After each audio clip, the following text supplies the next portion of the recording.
You know that feeling when you want to build your own custom AI tools? To actually go beyond just using what's out there and engineer a workflow that's perfect for your creative vision? Well, that is the incredible promise of ComfyUI. It's this unbelievably powerful node-based system for piecing together all sorts of creative projects. We're talking everything from generating amazing art to producing entire audio dramas. The potential is just massive. But, and this is a big but, anyone who has really dived into creating their own custom nodes for ComfyUI knows this exact feeling. You spend hours, maybe days writing code. You follow all the guides, and you get nothing. Or even worse, you get these totally baffling results with zero error messages. It just silently fails. So, what's going on? Well, according to this incredibly detailed engineering guide we're looking at, the reason is that building for ComfyUI is like trying to navigate a minefield of hidden traps. These are silent, often undocumented failures that can trip up even the most experienced developers. And today, we're going to use this guide as our map to uncover every single one of them. Okay, let's get into it.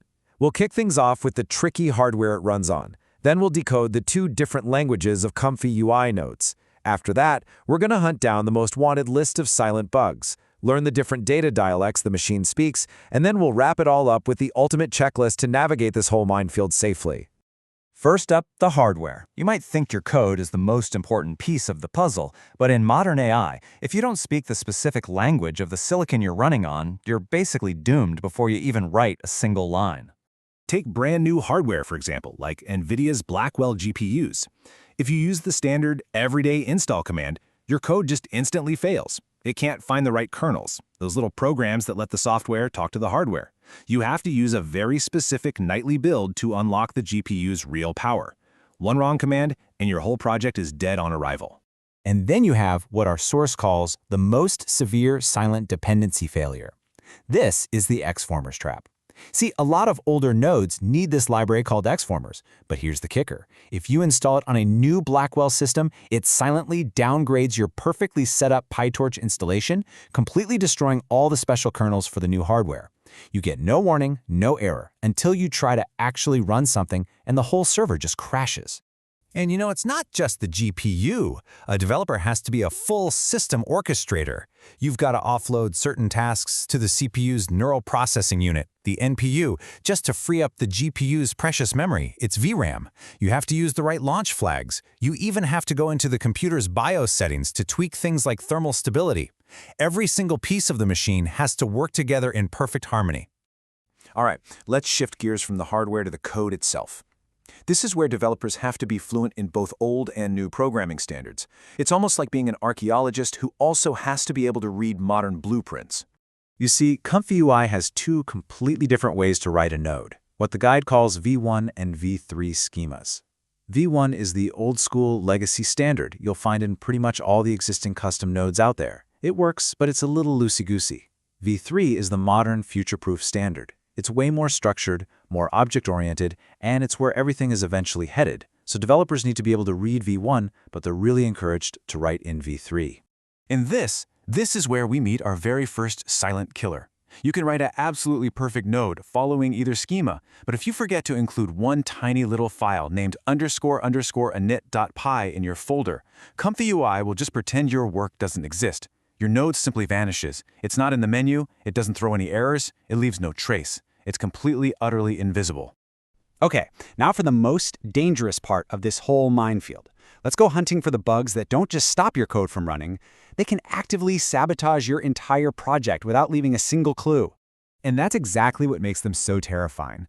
The program looks like it's working perfectly fine. The interface loads, the nodes connect, you hit that Q prompt button, and the final output is just completely wrong, or corrupted, or not at all what you wanted, all while you're staring at a beautiful green checkmark telling you everything went great.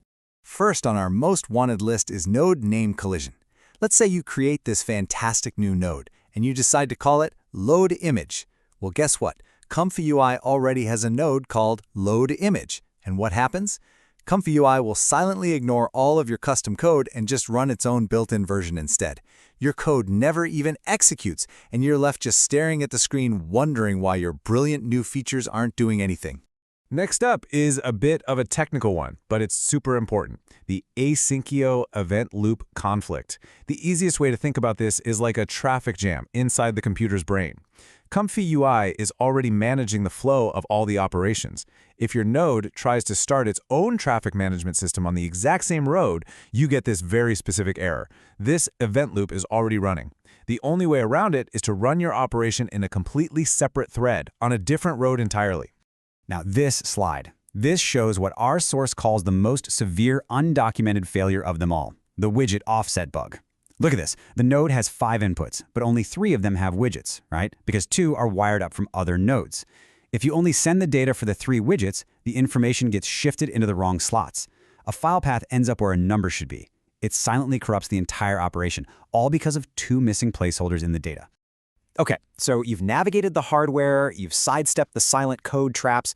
Now you have to basically become a multilingual translator, fluently handling all the different dialects or data formats that the AI uses to communicate. This is such a classic trap. Both an image and a latent are what's called a tensor, just a multidimensional array of data. But look closely at the order of the information. The latent, which is sort of the AI's compressed idea of an image, actually swaps the channel and the spatial dimensions. If you mix these two up, it's a catastrophic failure. It's like swapping the address and the zip code on a letter. The data just never gets where it needs to go correctly. And this just shows you how complex it gets beyond images. For audio, you're not just dealing with a tensor. You're dealing with a dictionary that has a waveform and a sample rate. For video, it becomes a 5-dimensional tensor to account for time. For 3D meshes, you're handling these objects that might even have conflicting coordinate systems that you have to manually fix. Every single medium has its own strict, unforgiving set of rules. So with all of these invisible tripwires and silent failures everywhere, how does anyone actually succeed at building for ComfyUI? Well, they don't guess. They use a battle-tested checklist to methodically avoid every single trap we've just talked about. And here it is. This is the master checklist. It's the guardrail. It forces you to check for absolutely everything. That sneaky init file, making sure your node names are unique, remembering those tricky widget placeholders, and even something as simple as restarting the server instead of just refreshing your browser. Following this list transforms the whole journey from a frustrating game of chance into a real act of precision engineering. Which really leaves us with one final thought. I mean, all of this seems incredibly complex, right? It's a world of invisible rules and silent failures. But for those creators who actually master this complexity, who learn the map of the minefield, what incredible, maybe even world-changing creative tools will they be able to build next?